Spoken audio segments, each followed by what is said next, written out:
পোস্টারগুলো আপনারা আঠা দিয়ে বিভিন্ন দেয়াল কারেন্টের খুঁটিতে দোকানের ভিতরে আপনারা লাগিয়েছেন, যেটা আপনারা আইন অনুযায়ী আচরণ বিধি অনুযায়ী করতে পারেন। এই বিষয়টা আমাদের চোখে আসছে। তো আমাদের উপজেলার ভবন সহ আমাদের ওই দিকে পুরাতন উপজেলা ভবন সহ আপনারা লাগিয়েছেন। আমাদের আচরণ বিধি অনুযায়ী এটা করা যাবে না, এটার জন্য যে কোনো সময় আপনাদেরকে পানিশমেন্ট আওতায় নিয়ে আসা যেতে পারে। আমাদের নির্বাচন কমিশন থেকে একদম মেসেজ পরিষ্কার, আমরা একটা ভালো নির্বাচন করতে চাই।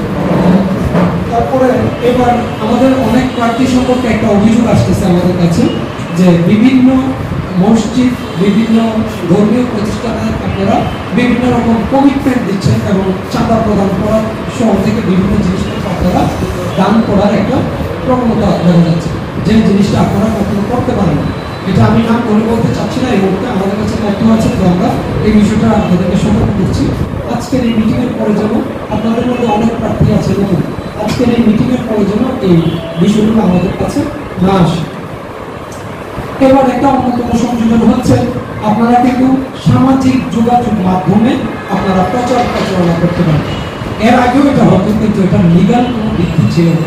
এবার আমাদের সামাজিক যোগাযোগ মাধ্যমে প্রচার প্রচারণার একটা আচরণ বিধিতেই বলা আছে আপনারা করতে পারেন, কিন্তু আপনার যে আইডি থেকে এটা প্রচার করা হবে ওই আইডি, ইমেল আইডি অবশ্যই আমাদেরকে জানাতে হবে।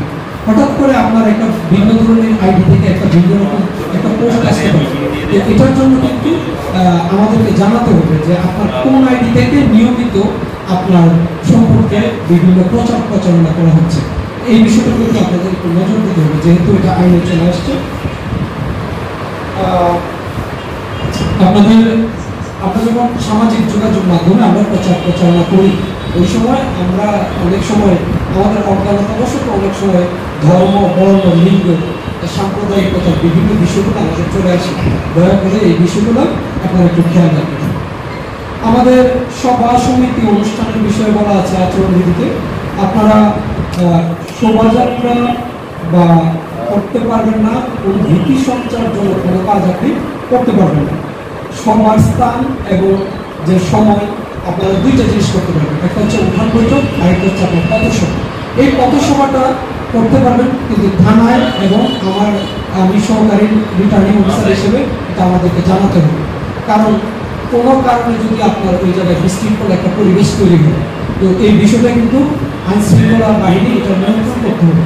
তো আপনারা, আমি যতদূর জানি আমাদের একজন প্রার্থী জনাব হাবিবুল্লাহ, উনি আমাদের কাছে মানে ওনার সভাসমিতি কোথায় হবে এরকম একটা আবেদন করেছেন।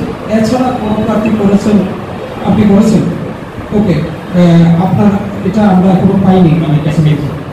তো আপনারা দেখেন, আপনাকে কিন্তু অনুমতি নিয়ে করতে হবে, কারণ অন্য একজন প্রার্থীর সাথে যদি আপনার সবার একটা মুখোমুখি অবস্থানে চলে আসে, তাহলে কিন্তু আমরা আইন শৃঙ্খলা পরিস্থিতি নিয়ন্ত্রণ করতে পারবো না। আর এটার জন্য যারা দায়ী তাদের বিরুদ্ধে কিন্তু ব্যবস্থা নেওয়া হবে। তো এই বিষয়টাতে আপনাদের সতর্কতার একটি দরকার আছে।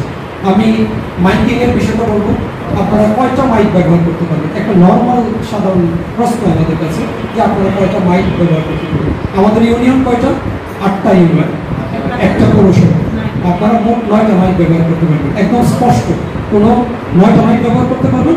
এবং যে জায়গায় আপনার উদ্ঘাটন বৈঠক অথবা আপনার পথসভা থাকবে, ওই জায়গায় আপনি 4টা মাইক ব্যবহার করতে পারবেন। 4টা মাইক ব্যবহার করতে পারবেন, এর বেশি করতে পারবেন। আমি গত 2 দিন ধরে বিভিন্নভাবে আমি রাউন্ড দিচ্ছি, বিভিন্ন জায়গায় আমার দেখা হচ্ছে বিভিন্ন জনের সাথে। রাত 8টার পরে আপনারা প্রচারণা চালাচ্ছেন মাইকের মাধ্যমে, সাউন্ড বক্স বাজিয়ে মাইকের মাধ্যমে আপনারা প্রচারণা চালাচ্ছেন, যেটা আপনারা করতে পারেন, আইন অনুযায়ী আপনারা করতে পারেন। এবার মাইকিংটা শুরু হবে বেলা 2টায়, শেষ হবে রাত্র 8টায়।